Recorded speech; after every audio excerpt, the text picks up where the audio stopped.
Get Rich Education is brought to you by Norada Real Estate Investments and Mid-South Home Buyers.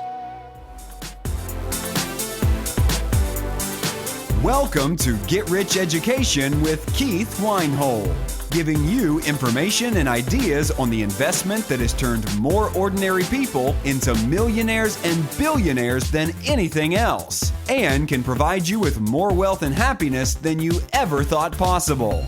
Now, here's your host, investor, entrepreneur, business owner, and educator, Keith Weinhold. Welcome to Get Rich Education. This is episode 64. I'm your host, Keith Weinhold. Happy New Year to you. From the Patagonia region of Argentina north to Caribou, Maine, and Nome, Alaska, across the Americas, and in 148 nations across the world, you're listening to the massive value-adding and wealth-building Get Rich Education. And what better way to start the year than with helping you manage your reputation? And today we're talking with well-known reputation expert, Dorie Clark. Now, whether you're currently working at a workaday job or a corporate job with the goal of having passive income in the future, or you're a full-time real estate investor now, there's a lot of value to be added to your life with the content of today's show, even if you're a business owner. So let's get going and meet Dorie. Dorie Clark is a marketing strategy consultant, professional speaker, and a frequent contributor to the Harvard Business Review, Time, Entrepreneur, and the World Economic Forum. The Associated Press, Fortune, and Inc. magazine have all recognized Dorie as a branding expert. She's the author of immensely popular books, Reinventing You, which has been translated into multiple languages, and her most recent book, Stand Out, was named the #1 leadership book of 2015 by Inc. magazine. Dorie consults and speaks for a diverse range of clients, including Google, Microsoft, Morgan Stanley, the World Bank, the Ford Foundation, the Bill and Melinda Gates Foundation, Yale University, the Mount Sinai Medical Center, even the National Park Service. Dorie is a former presidential campaign spokeswoman. She's an adjunct professor of business administration at Duke University's Business School, and she's taught at a number of business schools.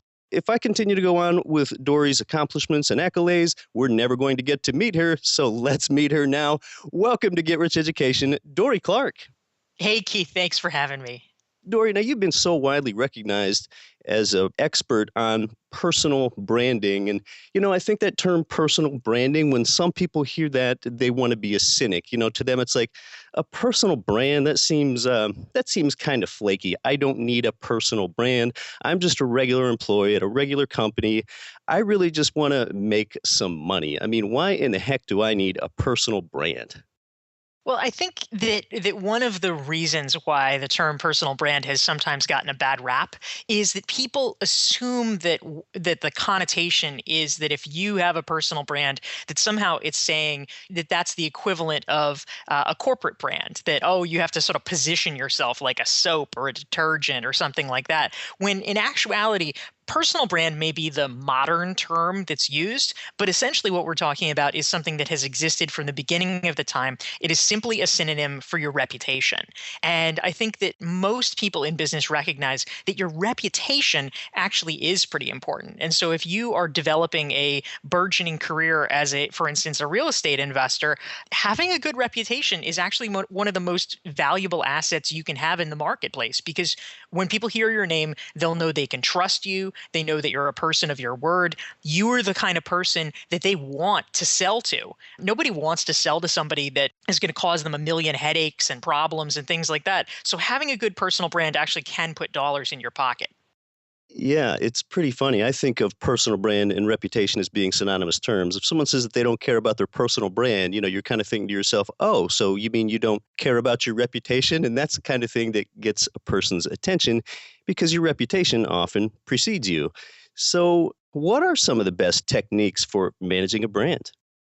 So broadly speaking, the way that I think about it and the framework that I articulate in my first book, Reinventing You, is that basically when it comes to developing a strong personal brand, it's a 3-step process. The first step is getting clear on what your brand is right now, because nobody is a blank slate. people think something about you. And so the question is, how do you get clear on what that is? And that's something that oftentimes you need to get feedback from trusted friends and colleagues about, because it can be very hard to determine that on your own. That's number one. And I'd be glad to talk about any of these in more depth. Number two is creating a future vision for yourself of what you'd like your brand to be, because oftentimes it's not the same thing as where it is now. So you want to be able to map out what's the distance between here and there and what do you need to do to get there. Sometimes that might involve gaining new skills or getting different experiences. And then third and finally, it's what I call living out your brand. And that is understanding the ways that on a regular day-to-day basis,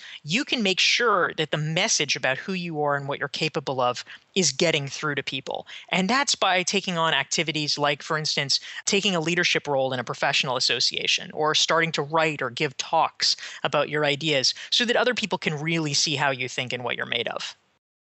Okay, so starting from where one is now, I guess it might seem kind of awkward for a person to try to figure out what their personal brand is right now. I mean, what do you do? Just go around and saying, "Hey, what do you think of me?" Yeah, if you do it that way, that probably would be pretty awkward. So I have a couple of variations about how folks can do it. One exercise that I actually talk about in Reinventing You, it's something pretty simple. Anybody can do it. It's called the 3-word exercise. And basically the assignment goes like this. Over the course of the next week or so, go to about half a dozen friends or colleagues. And this should be people you trust, people that you know pretty well, that you have a good relationship with. And just say to them, "Hey, I have a question for you." And you can even blame me. You can say, "I was listening to this podcast. They had this exercise they said we should try. If you had to describe me in only 3 words, what would they be?" And that's obviously not a hard question to ask. That's something that somebody can answer in a minute or two. But once you start recording these responses and you see, the fourth, the fifth person, by the time you get down there, you're going to start to see patterns in what they're saying about you. And that is really instructive, basically because it's not that we as human beings don't know the range of who we are. I mean, we have a general sense, but the part that's really hard for us as individuals to know is, out of all of the aspects of your personality, what stands out the most to other people? What do they think of as being most unique about you? And getting that information can be really valuable because it tells you what other people see as being your defining characteristics. Right, and that's probably more valuable feedback than what you think about yourself, is getting those perceptions of others to kind of transform yourself from where you are into where you want to be. And, it's kind of like something I've said on my show before. I kind of think of it as be who you are becoming, but you need to know where you're starting from and where you're going. So I guess, how does one determine, how they migrate where they are into where they want to be? Yeah. So in terms of that process, I think that as you begin to formulate this future vision, you begin to say, all right, well, what I'd really like people to say about me when I leave the room is XYZ. As you're charting out the difference between where you are now and that desired end state, you can begin to essentially work backwards and say, all right, if I want people to think of me as like a really strategic, visionary leader, but instead what I'm hearing from people is that they think I'm really good at tactics and execution, but not so much on the vision piece, what are the things that I can do to beef that part up so that other people really grasp it? And so it begins to present possible solutions. So essentially, how can you display that trait in a more visible way so that people can see it? So maybe that might involve something like volunteering to chair a committee so that you can be the person setting the strategic decision and letting people know, hey, our committee's goal is XYZ. And doing things like that. So I think in a lot of ways it depends on the particulars of your goal, but you really want to just work backwards from that future vision. It could be something like you want to be seen as a really great manager, but you're hearing from a lot of people that you kind of micromanage or you don't give good enough directions to people. And so if that's the case, maybe it's something really tactical, like, gosh, I should take a continuing ed course about it, or I should read 5 really great books on management so that I can learn what I should be doing differently. So those are the kinds of roadmaps that you can set for yourself as you move toward the desired future state.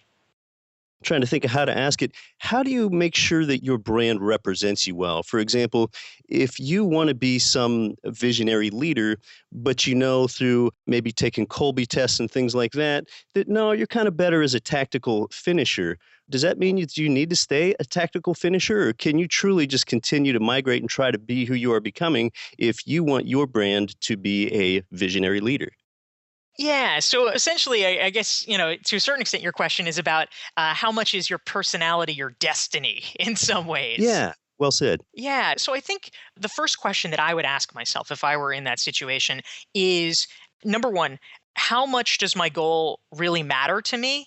And then number two, how is it actually true that developing this skill is mandatory for achieving that goal? So, for instance, maybe my goal is that I want to become the president of my company. That's a great goal. Maybe it's really important to me. And maybe I've looked at the people who are like the last three leaders of the company, and they were very visionary, strategic leaders. The issue is, okay, that's what it's looked like in the past, but is that strictly necessary? Maybe it is in a certain corporate culture. Maybe that, that's what the company needs. That's sort of the principles that it was founded on. But it's also possible that that's a historical accident. You might have a situation where you could be a really good sort of internal tactician. And as long as you have a good team around you and you're really smart about surrounding yourself with trusted lieutenants who can fill out those skills for you, you may yet be able to be successful. So it's just asking the questions about what's really necessary and is there another way to kind of come in the side door for your goals. Part of this collaboration with groups is a meeting environment. Even in an increasingly virtual world, we still have a lot of meetings. And oftentimes when someone speaks up and articulates well in a meeting, that seems to resonate quite a bit further than if it were a one-on-one conversation. So what's a really good way for a person to kind of get attention and respect in meetings before they even show up and walk in the door? Well, that's a really great question. And in fact, I interviewed a couple years ago for Forbes a guy named Robert Cialdini, who some of your listeners may be familiar with. He's the author of the well-known book Influence, The Psychology of Persuasion. And he's one of my favorite thinkers. I actually interviewed him for both Reinventing You, my first book, and Stand Out, my second book, because I feel like the guy is so full of great insights.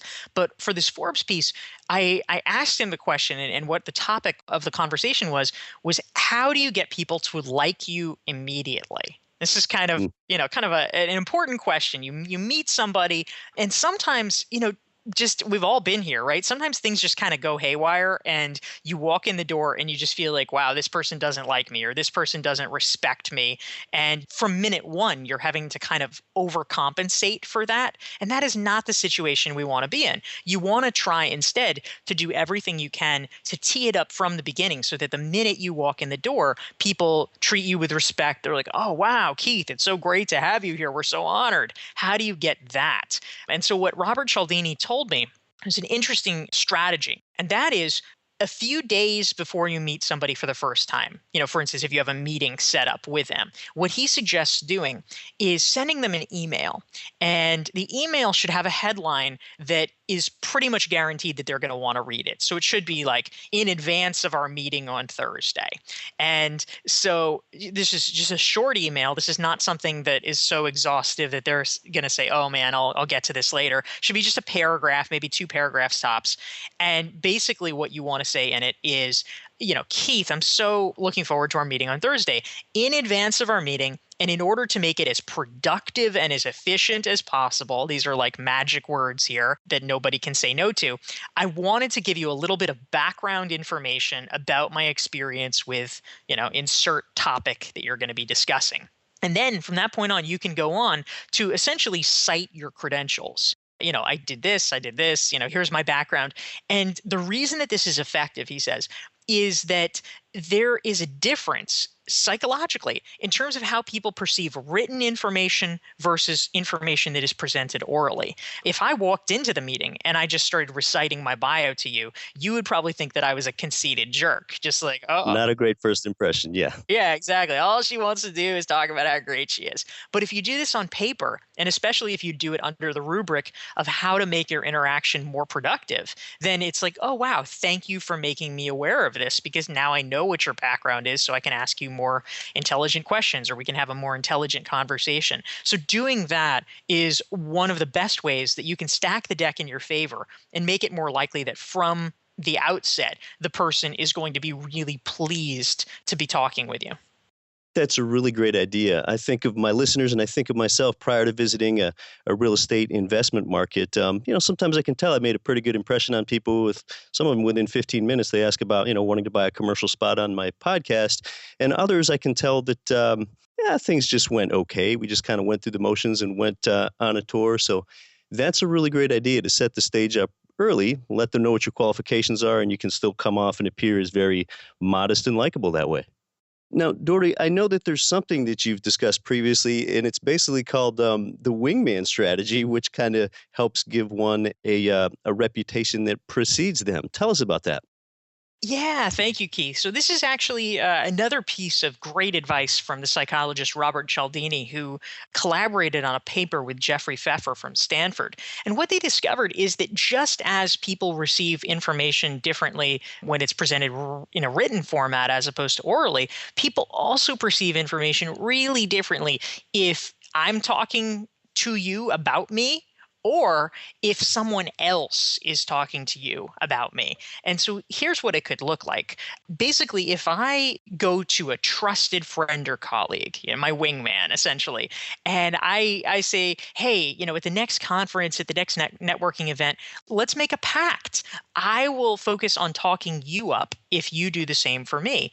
That can actually be really powerful. Now, of course, this needs to be somebody that you legitimately like and trust and respect and, would feel really good about promoting. Right. But especially for people who feel nervous about personal branding, or they feel nervous about coming off as bragging too much about themselves, this is great because you really don't have to think about it. Instead, your goal is just to look for situations, appropriate situations in the conversation to highlight your friend and their accomplishments. So if you meet somebody at the conference that you think would be a good connection for your friend, you say, oh, wow, that's so great that you mentioned China. My friend Marie actually just got back from working 2 years in Shanghai. You guys should really connect, and you make it happen. But you just look for ways to help your friend shine. And if you're both doing that for each other, it has a great multiplying effect because people take praise about you much more seriously if it's coming from somebody that is not you. Yeah, absolutely. Boy, that's a great way to do it. You're listening to Get Rich Education. Our guest is the author of Stand Out and Reinventing You, Dorie Clark. More when we come back. I'm your host, Keith Weinhold. Cash flow real estate investors nationwide and worldwide, this is Get Rich Education's Keith Weinhold. Forbes has rated Memphis, Tennessee as the #1 cash flowing market in the world. Our good friends at Mid-South Homebuyers have been Memphis's premier turnkey real estate provider for 14 years with a stellar reputation and an A+ rating with the Better Business Bureau. Owner Terry Kerr was born and raised in Memphis. Yeah, he knows the market and has renovated and sold over 1,000 houses in the Memphis area. Find out what their many repeat buyers already know. Their houses are completely renovated, even come with a 1-year builder's warranty and a lifelong rental guarantee. They're a perfect fit for the first-time out-of-state investor or the seasoned investor diversifying their portfolio. Mid-South Homebuyers' friendly staff makes investing easy. Learn more at midsouthhomebuyers.com or give them a call at 901-217-HOME.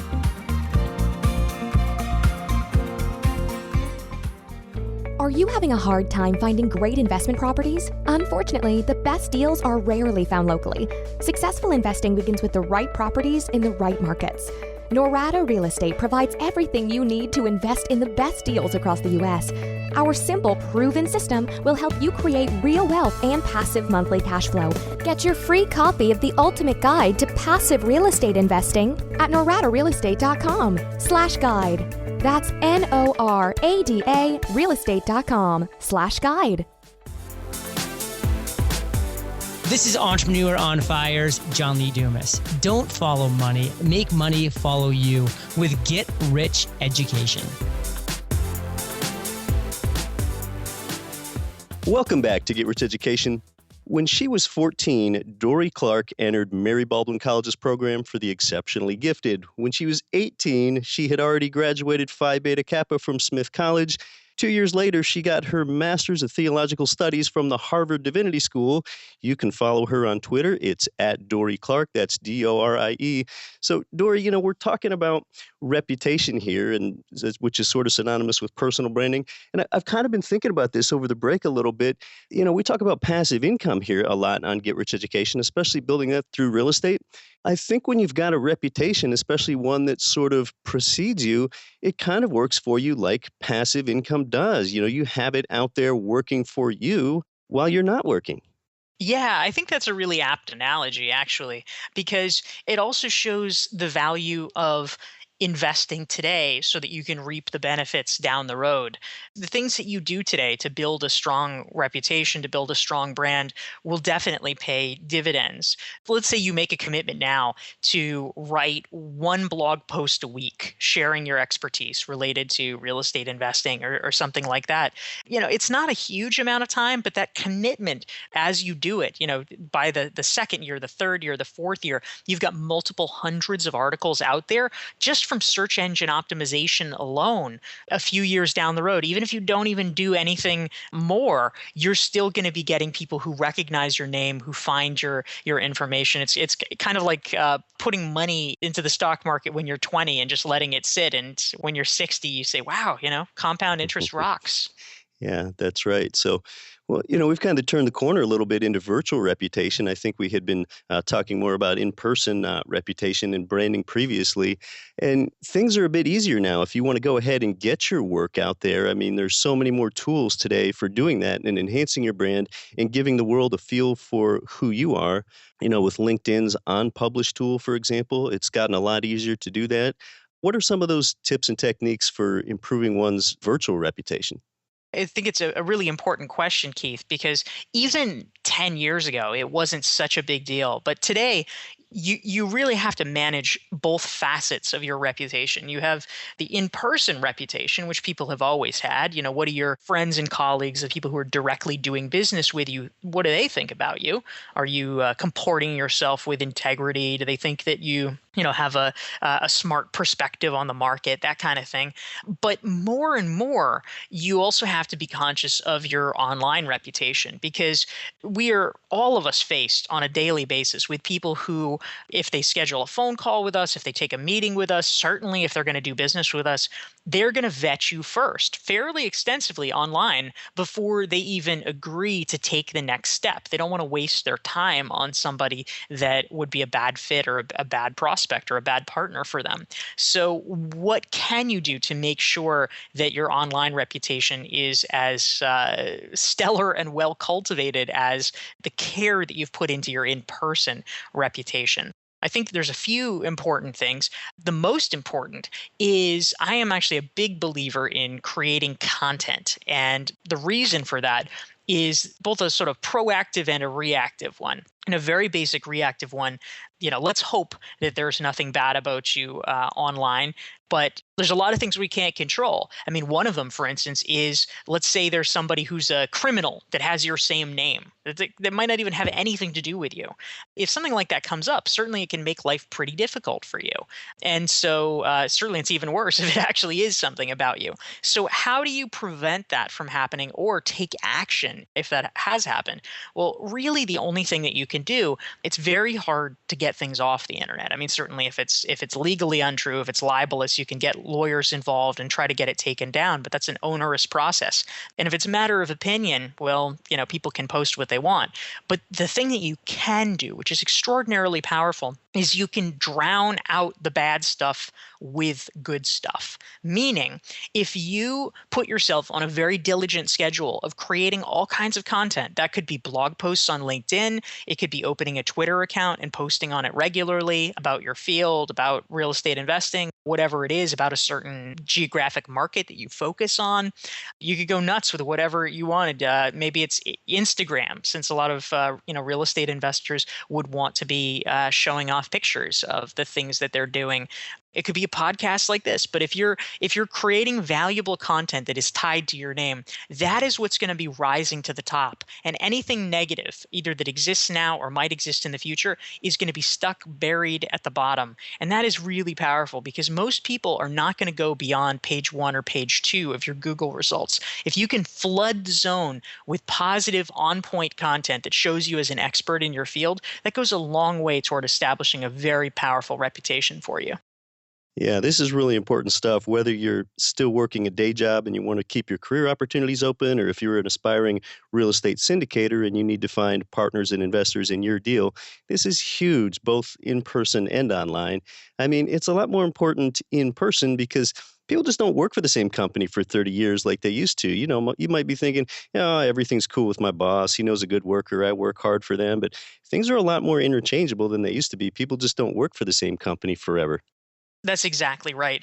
That's another reason why your personal brand is so important. Because in the past, if we go back 20, 30 years, if you were working for the same company forever, well, that's great. The people who needed to know you did know you. You would establish your reputation over time. But because these days we're doing business with so many different types of people or working in different companies, those folks, if you're just kind of parachuting in out of nowhere, they don't know anything about you. And so it really is a huge advantage if you can find a way to ensure that your positive reputation precedes you.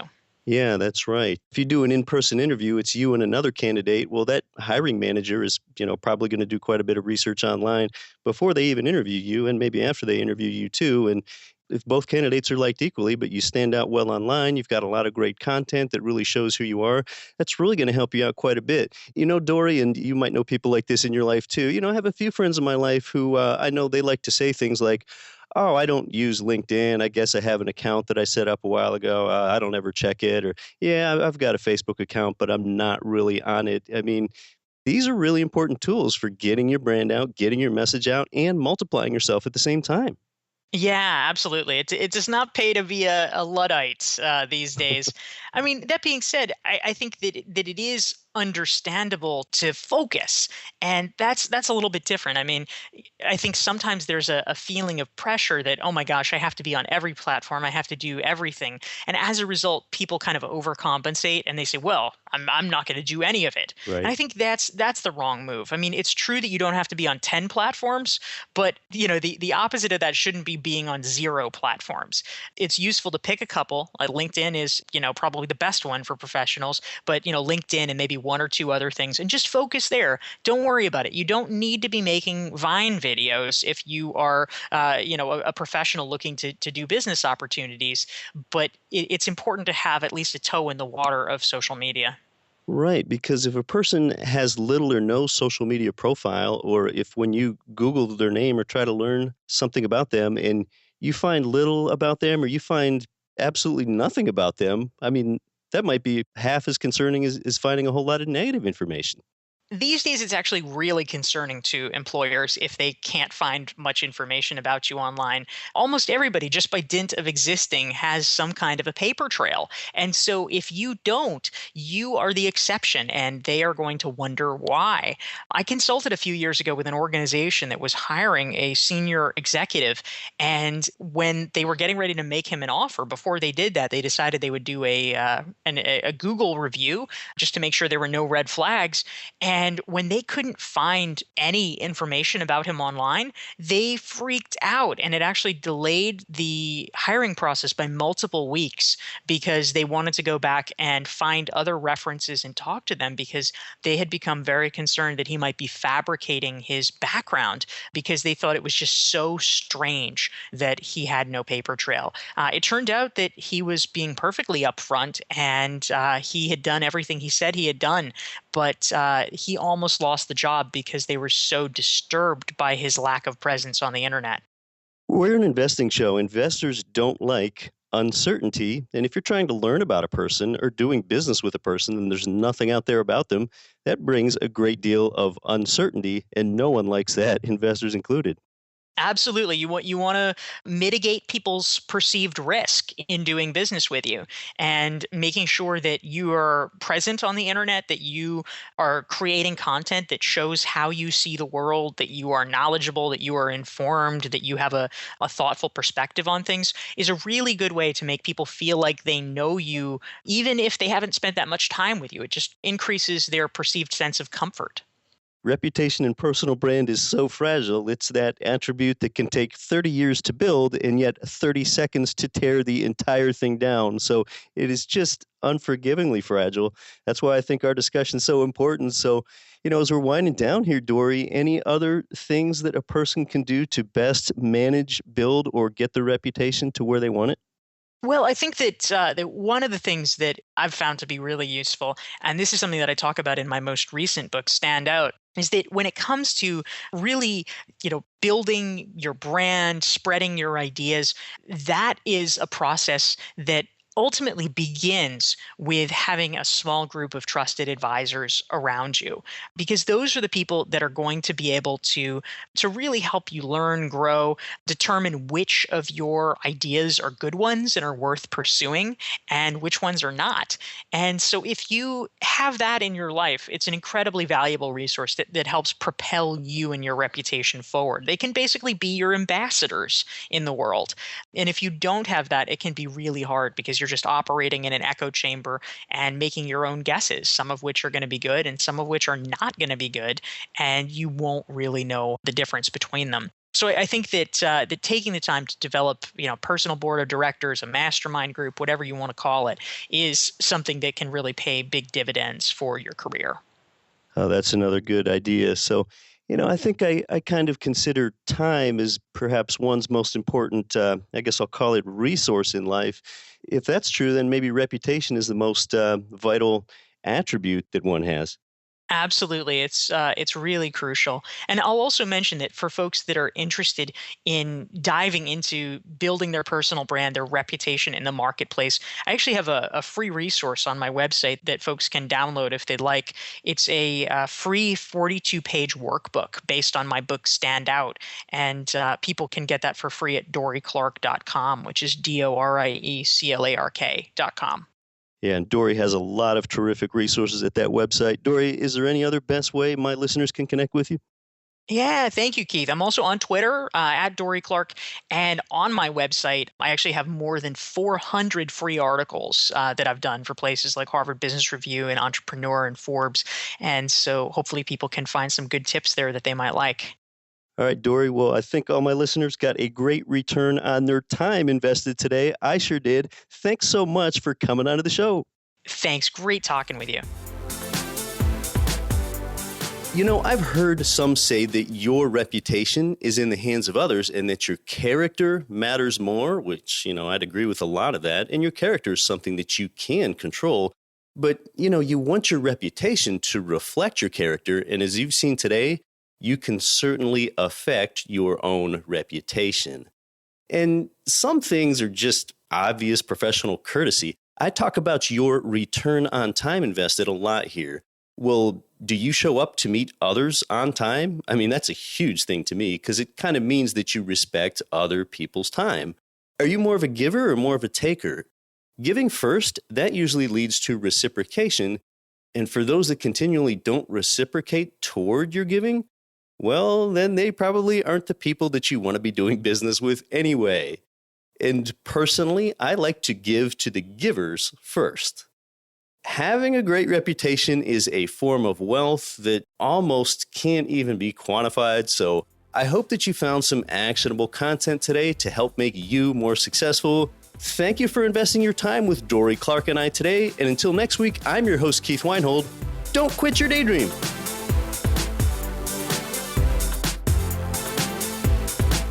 You've been listening to Get Rich Education, telling you what the wealthy won't tell you about real estate and investing.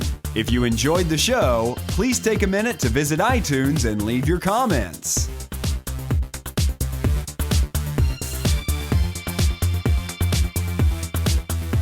Nothing on this show should be considered specific, personal, or professional advice. Please consult an appropriate tax, legal, real estate, financial, or business professional for individualized advice. Opinions of guests are their own. Information is not guaranteed. All investment strategies have the potential for profit or loss. The host is operating on behalf of Get Rich Education, LLC exclusively.